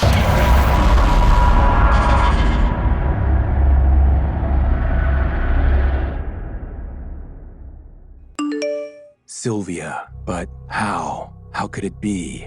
Could it be the Watchers were affecting my mind to the point of hallucination, some kind of visual extension of their distorted words in my head? The impossible specter moved toward me, emerging from the shadows of the creatures that suddenly surrounded us, her soft black hair blowing lightly in the cool breeze, her eyes locked on mine. The smile I knew so well, the one that could spread just as easily in a moment of joy as it could in a raging fury. As her steps brought her within arm's length, I caught the familiar flame flickering in her eyes. She threw her arms around me, burying her head in my chest and squeezing me hard like she'd done so many times before. A grip that held as much anger as it did love, two closely related positions in Sylvia's mind. She shook me with her grip like not a day had passed since we'd seen one another, and the tears began to stream down my cheeks. I wrapped my arms around her, pulled her close against me. Sylvia, Sylvie, how? She didn't answer, just held me tight, pushing her body hard into mine, a hungering symbiosis. She held the embrace, silent as the death from which she'd risen. As she held on, my eyes scanned the beasts surrounding us, witnessing this impossible reunion they'd somehow produced against all known laws of time and space, soulless eyes flickering that awful tempo. I was suddenly stricken with awareness, realizing they fluttered in perfect sync with one another, an ominous contrivance of modality and intent. Gripping my arms tightly, Sylvia pulled back with a sharp jerk. Her eyes ran up to mine, the ghost of our tormented past clamoring in her penetrating gaze. She spoke, her voice barely a whisper. "Stay out of the past." I struggled to form a coherent reply. "Sylvia, what do you..." A sudden flash of white-hot pain shook my jaw as Sylvia's open palm struck. "It's all your fault!" she screeched. "Sylvia, I don't..." I started again, only to be cut off. "I'm in the dirt because of you, Xavier. You put me there. Just the same as if you'd strangled me with your bare hands. Stay out of the past." I stood, slack-jawed, paralyzed by her words. She stared back, her chest heaving with furious breath, eyes alight with their familiar alchemy of love and hate. I started again. "Sylvia, what do you mean? What happened?" This time she listened, eyes holding mine with a sudden sadness that betrayed her wrath. She answered, "I mean, you can save me. You can undo all of this. You want to save me, don't you? You want me back, so that none of this ever happened." "God, yes," I said, tears erupting. "Just tell me how." "Stay out of the past," she repeated. Then she pulled me to her once more, her mouth locking on, her passionate tongue taking mine in a desperate grip. I wrapped my arms around her, held on tight against the fear she might return to the ether. Lost in that impossible embrace, swept up in her fleeting mortality, I began to feel cool drops of rain on my skin. A few at first, a light drizzle, increasing quickly until a shower washed over us. The deluge ran down our faces and into our grasping mouths. It was bitter, a thick consistency that immediately pulled me back into my head. I opened my eyes and drew back to see Sylvia's face drenched in blood, black in the darkness. I looked around, the skies hemorrhaging, painting the world with a bloody brush. Was this really happening, I thought? Or was it another vision projected by the Watchers, like Sylvia herself? Sylvia released me and took a step back. I felt the air sucked out of my lungs as her body pulled away from mine. "Don't go," I said, tears washing the blood from my eyes. "Remember what I said. Remember so I might live again, Xavier. Remember that I might come home yesterday." She continued, stepping slowly back toward the creatures. Then the consistency of the rain began to shift, becoming softer, rainwater, washing away the weight of the thick gore. The moonlight reemerged from the clouds, and Sylvia's sharp, dark-haired visage was replaced by Sadie's soft, light-haired countenance. Sylvia was gone, again. Sadie stared back, the same rage in Sylvia's chest now pounding in hers, the familiar flicker of madness still alive. She raised the Watcher's talon, holding it out at me in a defiant pose, and spoke in a demanding tone. "Remember the words, Xavier. Remember the words." She swung the blade edge around and, gripping with both hands, plunged it into the side of her neck. It slid like a hot knife through butter, blood gushing from the sudden gape. I tried to scream, but everything inside was frozen. She jerked at the talon, forcing it roughly through bone and sinew as if completely disconnected from the crown it strove to dislodge. With a final, frantic lurch, the goal was achieved, and Sadie's golden-topped head released and fell to the dirt, the body crumpling after into a blood-soaked heap. I struggled to reconcile the terrifying act. The creatures began to fade back into the shadows of the night until I found myself alone with Sadie's headless corpse in the silence.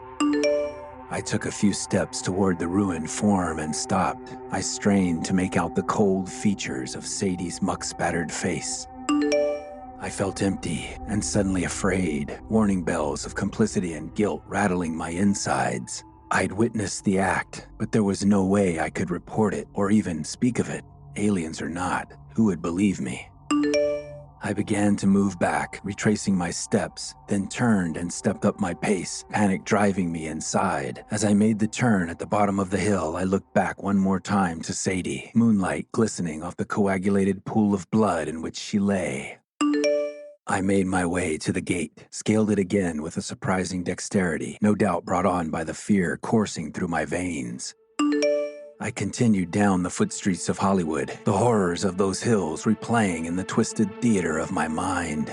At this point, the text stopped, once again on a perfectly chosen dramatic beat. It was approaching 10 p.m. Reeling from the violent and unnatural turn of events, I impulsively reached out to Alma. More texts. "You are not going to believe what happens next," I texted. The typing dots jumped up immediately. Alma was as much on edge about the next drop as I was. I knew she would be, and I'd be lying if I said future plot points were my only reason for contacting her. "What? Send them. What are you waiting for?" was her response. My fingers danced across the keys, purposefully stoking the anticipation. "I can't," I responded. It was Alma who'd started this, texting me about her visions, meeting up with me, sleeping with me. She'd relit the flame, so I didn't feel guilty fanning it a little more to satisfy my own desires. Her text read, "Why?" Her frustration screamed through the letters. I kindled the flame a bit more, conscious of my underlying goal. "This is big, not like the other texts. You need to read this in person so we can discuss." "Bastard," came back. "Give me a half hour or so. Mission accomplished." I woke in the morning and Alma was scrambling around the room, searching for her keys again. Her eyes were red and swollen, dried tears on her cheek. "Check behind the cushions on the couch. Pretty sure I heard them slide out of your purse," I said. "Am I her?" she said, suddenly halting her frenzy. "Am I like her? The crazy bitch in those texts?" I pulled myself up and met her tortured gaze. "I don't know, honey. I just know I love you." "Shut up," she said. "Fuck you. Don't say that." And she turned away and headed for the front room. I heard her rustling the cushions on the couch and the jangle of her keys. Then the door opened and shut. That afternoon, I arrived at the Pasadena Starbucks location for my rendezvous with U/Rhea_Lamia. There hadn't been any new texts in the meantime. I left with plenty of lead time and arrived a comfortable 15 minutes early and grabbed a table. Other than the address and meeting time, the DM had given me no details on who I should be looking for and how to make contact. I had to assume they knew me. I mean, of course they would, considering this whole situation had to be some elaborate kind of put-on, a hoax. For what reason, I had no idea. I'd speculated someone knew my work from the Netflix show and erroneously thought they could pitch this future text idea through me. If you were lucky enough to even get one professional gig in Hollywood, everyone thinks you have a direct line to Ted Sarandos or Steven Spielberg or someone. I'd encountered this before. Unfortunately, the only direct line I had at this point was the Amazon warehouse. However, pitch or not, this was a pretty damn good concept they'd hooked me into. Maybe I should keep an open mind. This might be the exception to the rule.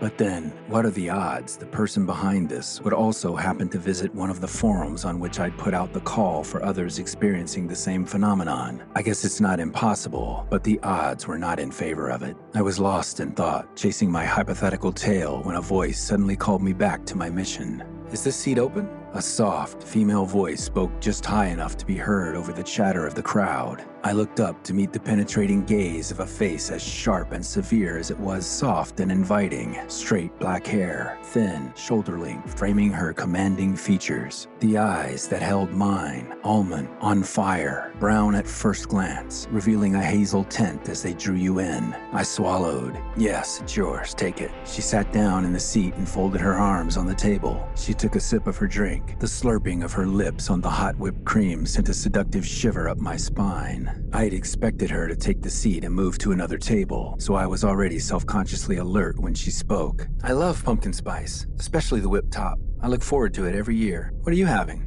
"Oh, same actually," I responded. She rested her head in her palm, relaxing her elbow on the table with an inviting smile that flooded the room with her very essence. "I thought so," she beamed. "So what's your theory?" "I'm sorry, theory," I responded, not following. "The texts, are they real? A hoax? What's your theory?" You're the text from the future, I stammered. Yeah, the text from the future. She held out her olive hand. I'm Rhea, from the message board. I took her palm in mine and shook lightly. I'm sorry, but how did you know? I asked. The pumpkin spice, she responded, resolute. But I can't be the only person ordering the pumpkin spice latte. This place is packed. I was given specific details on how to find you. That was one of them. But, I started. I was told to invite you here at 2:45 to arrive and look for a man matching your basic description who would order a pumpkin spice latte at exactly 2:33. I just sat near the front and waited, and you ordered right on time. Who told you this? The text from the future. I thought for a moment, lost in her quiet gaze. So your texts are different from mine, I concluded. Yeah, probably, she said. Have you received instructions before? I continued. Not really. It's mostly been a data dump about the bizarre conditions of the future, she said. And then one day, I received a kind of mission directive to seek you out. Me, specifically. Well, more like seek out others who are receiving these kinds of messages. But you're the first person I've found. So, do you have two-way communication? I asked. No, not really. But it does seem as if whoever's on the other end of the line knows my future and is kind of guiding me into it, she said. Like I was told to look for others online. So I went on the UFO and paranormal message boards and looked. Not long after I found your post. Then I received the text detailing how to meet you. Like they knew I would have found your post at that point. Well, that's scary, I said. Did they tell you how to find others, what to do? No, I just assumed it's about the overall objective of the text, to save the future, she said. Right, I said, as another thought interrupted the flow of my thinking. And you're for real. What do you mean? You see me. I'm obviously real, she replied, a playful scoff in her eyes. Yeah, I know you're real, but are the texts real? What do you do for a living? Are you a writer? What? She looked confused and a little annoyed. It's okay if you are. I mean, this whole thing is incredible. The concept, the way you pulled it off. If you're trying to sell me on it, it worked. I'm all in. But I have to warn you, despite my previous gig, I'm pretty low on contacts, but I'd be willing to do what I can. She stared back, confused. What are you talking about? I just assumed this had to be a pitch, right? This whole charade is about selling your future text concept. For what? A film, I guess, TV series. So you think I made all this up? She said, matter-of-factly.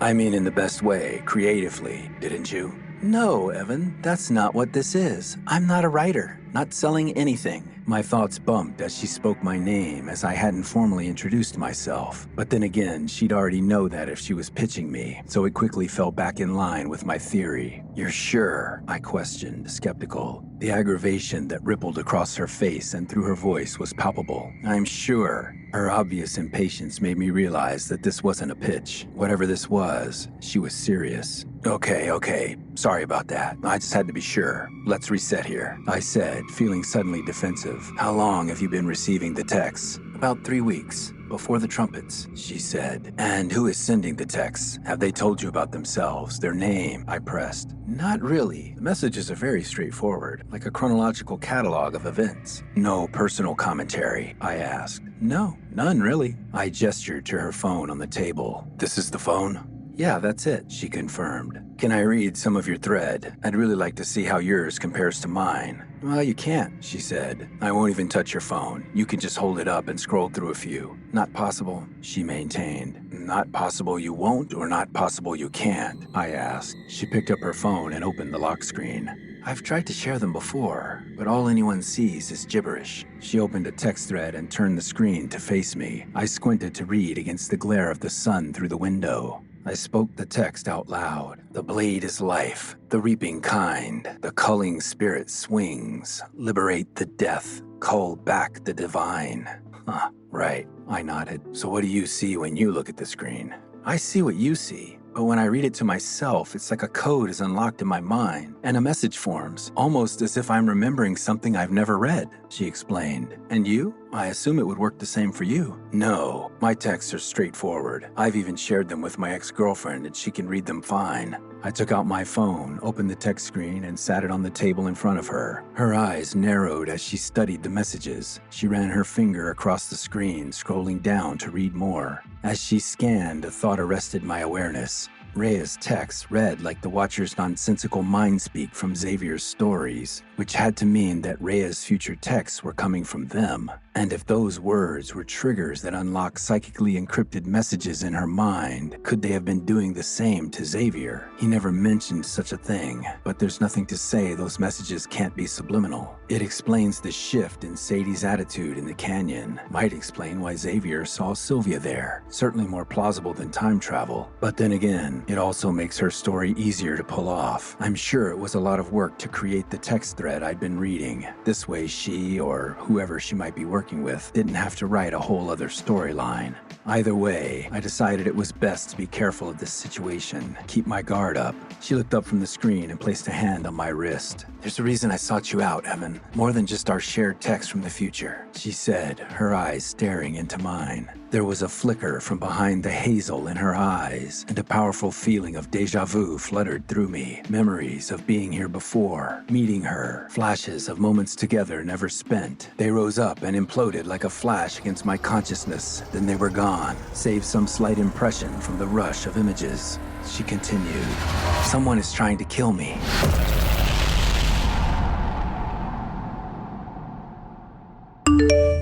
In the days following the events in the canyon, my thoughts pursued a relentless prosecution against my very perception of reality. Was any of it real? Had Sylvia returned from a shallow grave, only to vanish once again? Was Sadie dead? And what did the Watchers have to do with it all? Certainly, I could have verified if Sadie had indeed slit her own throat on the alien's severed blade, but I was too afraid to return to that place, even in the full light of day. And what did Sylvia's message mean? Stay out of the past.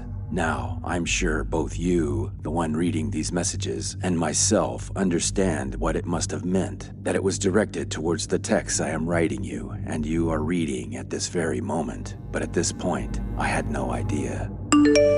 In the meantime, I learned online that the bloody rainfall was not just a symptom of whatever hallucination or temporal phenomenon I experienced that night, but that it had occurred simultaneously across the entire planet, much like the appearance of the creatures themselves. Apparently, the downpour had taken place in every corner of the globe regardless of cloud cover, as if it had come down from some other realm or plane of existence, some kind of interdimensional nimbostratus. In many places, there was no rain to wash the sanguine fluid away, leaving behind a clotted mulch that when tested by scientists was confirmed to be blood, based on the antigens and proteins, human blood specifically. Simultaneously, videos and stories began to proliferate, documenting the appearance of strange, never-before-seen mollusk-type creatures across the globe. In every country, no matter the environment, mountain, city, forest, ocean, desert, they were there. I recognized them as the spindly parasites that had erupted from the Watchers' bodies as they unfurled their limbs from their pod-like encasings, which said to me that the awakening of the Watchers into a full union with our reality or dimension had to have occurred among them all at once, not just the gathering I witnessed in the canyon. This knowledge tested my mind with a question. Were the events in the canyon responsible for this activation, or was it merely coincidence? Somehow, as impossible as it seemed, because of Sylvia's unimaginable projection through time and space, beyond even death, I couldn't accept that it was. However, I could find no corroborating reports of the kind of mobile activity from the creatures I'd witnessed that night from anyone, anywhere in the world. Of course, considering how the whole affair ended for poor Sadie, perhaps if someone had seen it, they were no longer around to report it. I stayed indoors all weekend following those disturbing events, where thankfully, my apartment had remained Watcher-free. When I returned to work on Monday, I approached one of the creatures lingering in the halls and poked it with an umbrella I kept in my office. As before, the shaft passed through harmlessly, as if the creature were no more than a projection. I considered that perhaps for one to become fully integrated with our reality or dimensional space, they all had to. The appearance of the creepy little crab buggers worldwide would suggest that was true. As for that new addition to the biosphere, they appeared to be more or less harmless, preferring corners, crevices, nooks and crannies, any kind of shadowy space to huddle up in. When dragged out for cameras by the curious public, they displayed no self-defensive measures. They simply squirmed toward the nearest place of cover, straining to slip back into the comfort of darkness. They were very fast and nimble despite the irregular shape of their bodies. Saw a guy on TikTok who'd collected dozens and released them into a long pen with a covered box at the end. When he raised the barrier that contained them on one end, they'd scramble down the track for the opening in the box. He painted bright racing color stripes on their shells and gave them numbers, called it Xeno Races, after the Alien movies. 30 million views in 16 hours. Some of the more experimental YouTubers discovered that heat or fire, high temperatures, would render the critters inert, their rows of dangly little feet retracting into their shells. It became an easy way to catch them. There were others whose experiments for the sake of views were more extreme, throwing them, sinking them underwater, dropping heavy weights on them, beating them, even shooting them. But it appeared that nothing could penetrate their shells. They seemed to be virtually invulnerable. Another peculiar trait was the black trail they left in their wake, an inky solution that quickly dried into a soot-like dust. It wasn't long before the sketchy trails inspired a name, Scribblers. Unlike the sense of dread their former hosts had unleashed on the collective consciousness of human civilization, the Scribblers were met with excitement and adulation, an instant internet sensation. It seemed to me that the fervor was a form of relief. The Scribblers were the first tangible contact we'd had with the alien presence, and they were, for all intents and purposes, benign.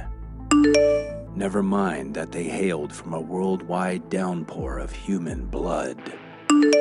And yet another mystery emerged following those bloody rains. Photos, videos, and TikToks began popping up online regarding the apparent disappearance of the stars in the night sky.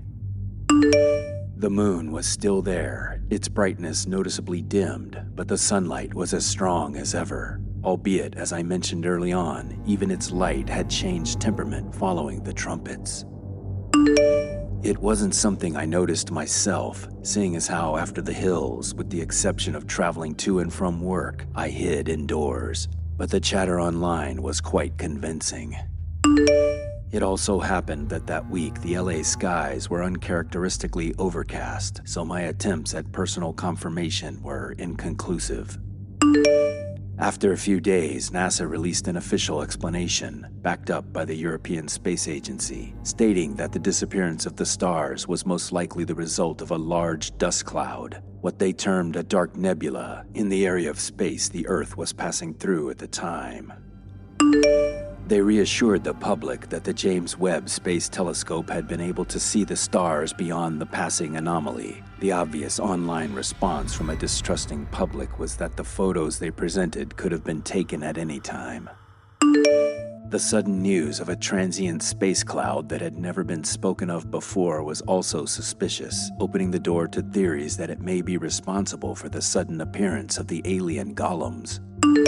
But the official agencies refused to speculate on the matter. Toward the end of the week came news that the Webb telescope had undergone a catastrophic malfunction and was no longer in operation, and that it was too distant from the Earth for a repair mission. More grist for the online mill. The days passed. I kept my mind busy with work and the goings-on online. But that last image of Sadie, crumpled body, severed head, was burned into my every thought, waking and dreaming. As I said before, the events were so bizarre and traumatic, I doubted my own sense of reality, doubted that any of it had actually happened. I mean, I know I went to the restaurant and met Sadie, and we went to Runyon after, but my mind could not reconcile the nightmarish events that followed. I hadn't heard from Sadie after that night, not a text or call, and I hadn't tried contacting her. Finally, after a full week had passed, I decided to go back to the canyon to see what I'd find, if there was anything to confirm the reality of what I'd experienced. to know if Sadie was really... I parked just down the block from the entrance, past a watcher on the sidewalk on my way up, tourists and hikers stopping for selfies with it. Inside the park, I made my way toward the trail, instinctively tightening the hoodie over my guilt-ridden face, eyes scanning for any sign of the creatures, self-conscious nerves rattled at the thought of them watching me, very aware that what one saw, they all did. I felt like a criminal returning to the scene of the crime. Fortunately, there were none present as I neared the clearing at the top of the trailhead. There were a good number of hikers at the overlook where Sadie had died. No sign that anything had taken place. The dirt was clean of blood, no police tape, nothing. I loitered around the area for a bit, checking to see if I might come across anything, any sign, but there was nothing. Did my best to act casual as I stepped off the trail into the underbrush where I discovered Sylvia's remains. I was shaken to find it had been cleaned up and raked over. All the debris torn up by the watcher's talons gone, the dirt packed smooth. I pressed the sole of my shoe against the surface, but the ground was solid. I kicked at it, but nothing gave. No sign of shallow or loose soil. Then dropped to my knees and attempted to dig, but my fingers were met by a hard, dry earth. A sudden echo of female laughter struck my frazzled nerves. I jumped up, spun around, every muscle tense, eyes wide, expecting to find her there once again, the ghost of Sylvia. But there was no one. The musical giggle rang out again, muscles slightly relaxed now. My eyes went to the source. Two girls walking up the trail above the clearing. A heavy breath deflated the tension in my chest. My gaze fell to the clearing once more. Questions rose up in my mind. Was it all in my head, projected there by the watchers? Some kind of surreal psychic contact? Seeing that the physical remains were no longer present, I had to assume that the case. All of this must have been an attempt at communication. The obvious question arose, why me? What are they trying to tell me? Stay out of the past. I mean, could it be as simple as them trying to alleviate my pain and guilt over Sylvia's disappearance? Was stay out of the past simply their way of telling me to let the pain go, to move on? Were they nothing more than some kind of extraterrestrial self-help gurus? If that were so, shouldn't there have been others having these kinds of interactions? But of all the internet hoopla over the bizarre happenings of late, I'd not seen any mention of anything remotely like communication of any kind, mental or physical. Sadie was the only person I'd met who'd expressed a similar experience. But of course, she was with me. She did seem to let on that the creatures had guided her to bring me to the park that night.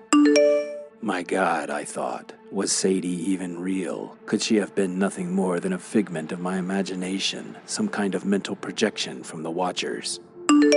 Could I have been sitting in that restaurant alone like some kind of paranormal Tyler Durden? Was Sadie ever real? And if she wasn't, did that mean Kate wasn't either? How deep did this go?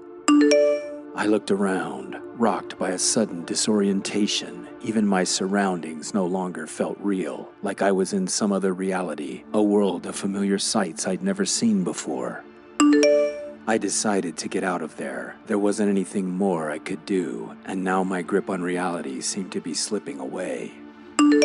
As I stepped out from the underbrush to the trail, I noticed an older man in a beat-up Phillips 66 hat and reflective sunglasses watching me. I averted my eyes to avoid contact.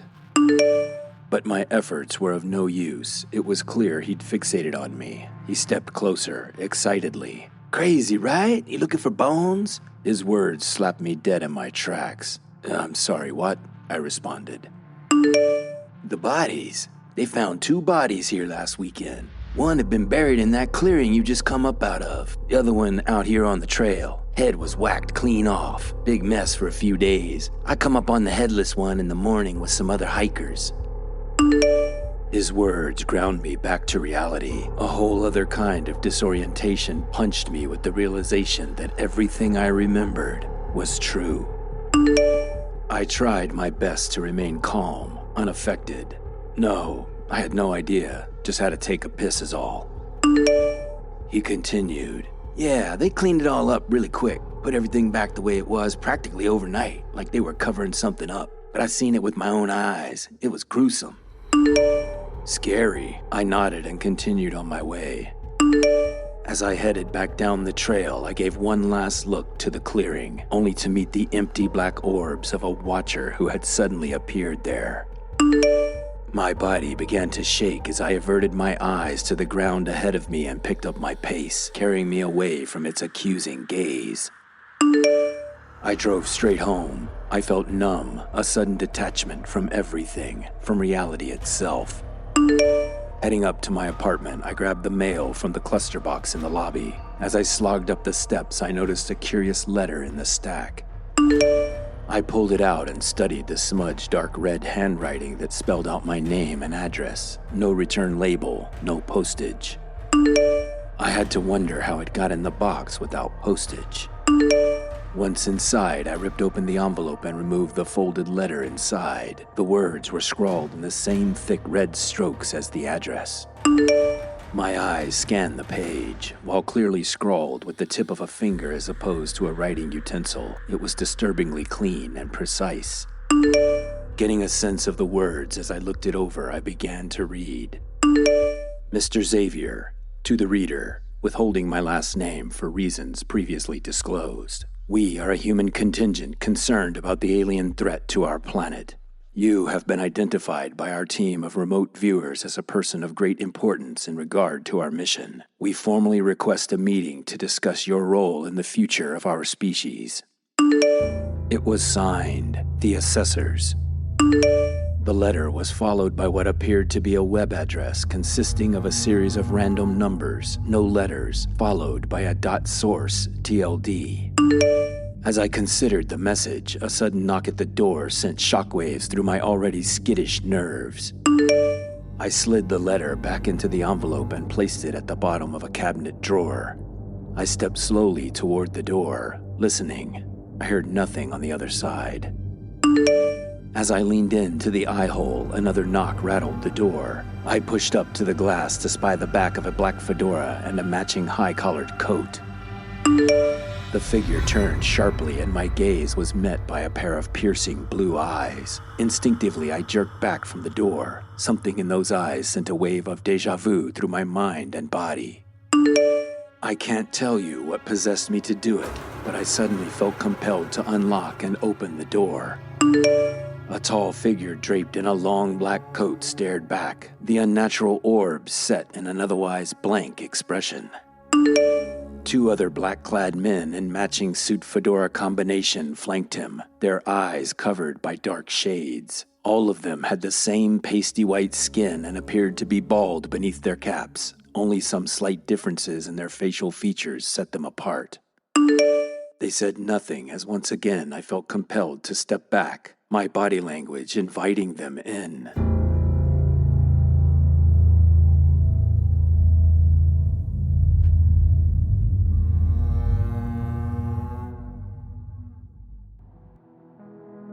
If you have enjoyed this program, please like, review, and share. Spread the word. Help us build an audience to change the future. The Horror Eternal presents We Are Not Dead. Written, produced, and performed by Roy Burdine. Sound design and mix by Mark Labib. The Horror Eternal and We Are Not Dead are copyright 2026 Roy Burdine. This has been a Spiral Opus audio production. Also from Spiral Opus, don't miss Mindraker, Background Anger, the story of a psychic assassin on a mission from God. Season 1 available on Apple Podcasts, Spotify, and everywhere you get your podcasts. Monster Forge. We make monsters.